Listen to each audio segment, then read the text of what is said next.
Hello, my name is Lauren Wild, and I am your embodied astrologer.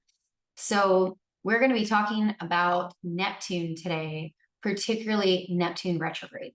So, at the time that I'm recording this, it is June the 29th of 2023, and Neptune is about to station retrograde at 27 degrees of Pisces tomorrow night. So, what does this mean?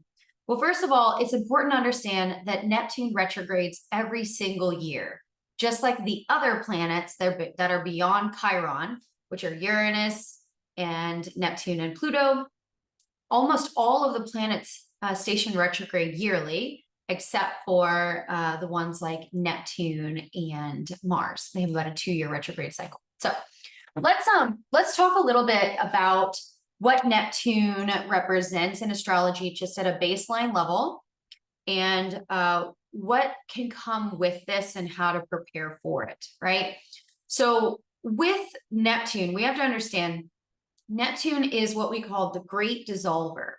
He rules all things mysticism, all things spiritual, transcendent, ego dissolution. Really and truly, he represents faith and surrender. So, a great way to really think about it is that he really wants to remove the ego. He wants to remove the structures that prevent us from seeing the illusion that is separation. At Neptune's highest energy, it looks like deep connection and even enmeshment with spirit and the concept of universal oneness. So to Neptune, its great driving factor is to remove the concept of separation. Okay. Now, Neptune is the zodiac, or is the planet that rules the zodiac of Pisces, which is the final zodiac. It's the 12th zodiac. It also rules the 12th house, sorry, of the super subconscious mind. So like way, way, way below the subterranean level of the basement, like stuff that we have no idea is there until it gets awakened, right? We have like a transit or eclipses happen there, or something major goes on that wakes us up in that part of our psyche, because it's way down deep in there, and the conscious and collective, the unconscious collective. Sorry, words are hard. This is a very Neptune retrograde kind of energy. It's very floaty. It's very swirly and twirly. And that's the thing about Neptune. Neptune is the ruler of the ocean, right? In Greek mythology, it's known as Poseidon. So really and truly, what we're talking about when we're talking about Neptune at its highest level is spirituality, dissolution, and surrender. It's deep, deep, deep connection with source. It does not believe that there is any sense of separation. As a matter of fact, it sees everything that could create separation as an illusion. And in like Vedic teachings, we call this the Maya, the illusion, the great illusion, that we're in a matrix playing a game and that the truth is not here, right? So that kind of leads me into a little bit of a way to kind of explain some of the other sides of Neptune and what we might consider its more shadow quality or frequency. And that is, it can also rule actual illusions, deception, things that we get twisted up into that we can't tell if it's real or not. And so at the higher degrees, what we call the third decan of Neptune, what we're really talking about are things like deep fakes, conspiracy theories, fake news, the inability to distinguish what is between true and untrue, right? So it's really, really interesting to look at. The other thing that Neptune rules is the media, particularly photography and the film industry, the news. But it's very much about cinematography, like creating a fantasy. So, like I said, in its higher expression, it looks like faith, it looks like surrender, it looks like healing, it looks like dissolving blocks that are in our ways that are actually illusions. In its more difficult energy and influence, it can look like deception, gullibility, being taken advantage of, being lied to, being deceived. not seeing something clearly. So like really wearing rose-colored glasses, and also escapism. Like Pisces is the final zodiac sign. It's the 12th house. It is also known as the house of self-sabotage and escapism. Neptune and Pisces retrograde is also closely associated with people getting sober and then also overdosing. So it's a time to pay attention, especially with the one that we have tomorrow, as Mercury in Cancer also trines Saturn retrograde at 7 degrees of Pisces tomorrow. And so that's actually a beautiful aspect that's very specific to June 30th, the day that Neptune stations retrograde. It is an opportunity to take responsibility for something, especially regarding your health, your home, your sense of parenting, and commit to something for your overall health and nourishment. So if you've been wanting to kick some sort of habit that you know you've been using as a crutch or form of escapism, particularly around like alcohol or drugs, because Neptune rules alcohol and drugs, this would be a great time to really consider something like that, or even, you know, moving into like becoming sober curious, taking a break and letting your body heal from the effects of alcohol or something like that, right? It's something that we lean into as a form of escapism that we know is not working for us. This aspect specifically tomorrow will help us take responsibility and begin to, you know, create some habits that are going to get us to get to achievement of our goals, especially with the Capricorn full moon on Monday, July the 3rd of 2023. So with all that being said, Neptune retrograde happens around this time every single year. So it's not something that only happens every once in a while. It happens every year. And here's what happens when Neptune stations retrograde. It feels like the veil gets ripped off of your eyes. It feels like all of the escape mechanisms are removed. It feels like you're blinded by the illusion escaping you. You get extreme clarity in a way that honestly hurts, especially people that are very sympathetic and empathetic and sensitive, highly sensitive people, my neurodivergent people that deal with synesthesia. It can feel very disembodying. It can almost feel like you're kind of coming up out of your body. It can feel like anxiety driven. And so you really want to ground down into the earth. The other thing is things like salt baths, because so much ocean, so much water influence tomorrow.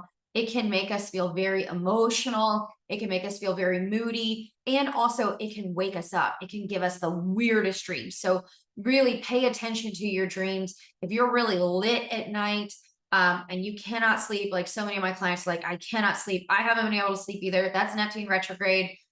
Really messes with sleep. Journal. Get out like your deck. Rebecca Campbell just created, it just launched this beautiful deck called the Healing Waters Oracle. I mean, it is absolutely beautiful. It's all of this water-based imagery.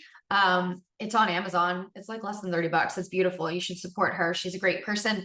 But it's a great time when Neptune stations retrograde to journal, to meditate, to get into trance-like states, to go on journeys like shamanic journeys, whether that is just being in repetitive states or if that is working with plant medicines. It's a really wonderful. Neptune is very closely aligned with shamanism and trance-like states for awakening. It's really a beautiful energy for that. Anything that is mystical, pulling oracle cards, lighting candles for intention, magic. I mean, Neptune really rules magic, honestly. It is a wonderful time for that. It's also a great time to rest. You know, hopefully you get the ability to have a long weekend and rest, because we've got 4th of July next week here in America.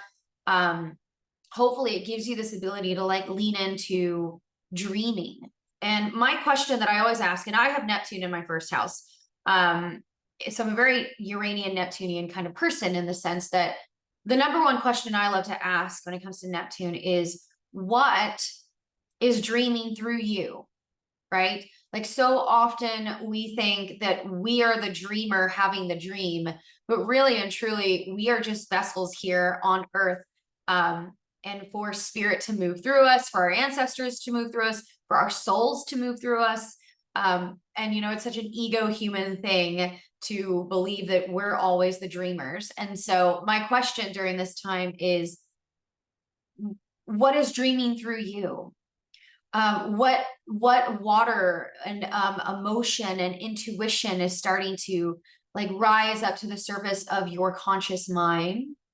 Where do you recognize like you've hit your edge and the limit of like where your mind can go, and now you have a block? Where is that subconscious block holding you? And maybe you don't know, and that's okay, but it is a wonderful time to really lean into mysticism. Like I said, it's a wonderful time to lean into using your oracle cards, or working with a spiritual direction coach, or a shamanic practitioner, or an oracle, or an astrologer. Hello. Which again, I'm very ruled by Uranus, which rules astrology, and Neptune, which rules mysticism and shamanism. And hi, that's me, right? So it boils down to taking time to be enchanted, to let yourself get enchanted, to move, to be fluid, and to take care of yourself as the veils are removed, as the scales are removed from the eyes, to really be with that. Okay. The other thing I would say is that Neptune works in mists and veils. You cannot contain the ocean. You cannot grab mist and hold on to it. So Neptune dissolves as soon as its quality lands. It is already dissolving. The way I like to describe Neptune energy and its influence the most on the human body and mind is to think for a moment like you're going to the ocean and you are sitting on the shore of the ocean. My kids do this all the time, and you want to build a sandcastle, and you've got this great vision for what it's going to be, and the tide is out. So you don't see that the tide is slowly but surely inching closer and closer and closer to your sandcastle. And your back is turned to the ocean, which I always say, don't turn your back to the ocean. I was a lifeguard for 7 years on the Gulf of Mexico. Don't ever turn your back on the ocean. But you don't realize that slowly but surely the tide is coming in, and the water slowly but surely starts to lap away at your structures and dissolve your foundations without you even noticing. It's very like this. It just kind of slowly comes in, it laps in, it laps out. And before you know it, your whole foundation is collapsed and the water has taken it back out to the sea, and you have to build again. This is very Neptunian energy. So in the sense of Neptune retrograde, yes, it will have almost like this Kali, like the slice of the sword through the illusion, the breaking of the Maya, the illusion, the clarity, but only for so long before the veil sets back in for Neptune retrograde, right? And that is what his job is to bring the fog, to bring fantasy, to bring dreams, to bring a form of escapism, because it knows that this world is too harsh. It knows that it's really hard to live here, right? And so Neptune does have a purpose. It just, when it gets to these extreme degrees, like it does at the late degrees between 27 and 28 degrees, 29 degrees, the karmic degree, it's when we see the highest rise of things like deception, drug usage, a high rate of suicide, a high rate of like mental breakdowns, drug overdoses, escapism, conspiracy theories, high level of fake news, of deception, not being able to tell like what is real and what is not, is very, very closely tied to Neptune. So this retrograde is going to happen from Friday, June the 30th until December the 6th. It starts at 27 degrees of Pisces, and it pulls back to 24 degrees of Pisces. Now, it was at 24 degrees of Pisces to 25 as far as it got last year. And so we will have a bit of a retrospective looking back as we get into about late October, November, which also coincides with our new eclipses that are coming in, which are in Aries and Libra. We just have one more Taurus eclipse in October, and we'll be fully in the Aries Libra axis. So I hope that this has been helpful for you. I really encourage you to spend time this weekend relaxing. See if you can take an art class. See if you can spend some time doing oracle. See if you can take a salt bath. Like if you have a bathtub, get some salt and really make it beautiful, because Neptune is closely tied to beauty and aesthetics as well. You know, put candles around it, add flowers, crystals, add your potions, lean into your spiritual side, your mystical side, and write down your dreams as they come to you while you're sleeping and also while you're awake. I hope that this has been helpful for you. If you find that you need support, I'm actually running a promotion right now for my readings. I just opened my books for the first time since April. From July until August, I've got 10 spots at my summer promotional price. I only do it twice a year for summer solstice and winter solstice. So if you have been wanting to dive into astrology and learn about your soul map and your stars and what your soul decided it wanted to do when it came here, where your blocks are, where your natural gifts are, go ahead and click the link. You'll see it in the notes below, and grab that spot. Once the 10 spots are full, they close down and they go back to the original price. But I hope that this was helpful for you. And make sure that you're following me here, like and subscribe. And you'll also see a link to my blog below where I really write things out and share. Also, my strongest social media sharing is on Instagram at Lauren Wild Astrology. Again, check all the notes below. I'll see you next time. Thanks. Bye.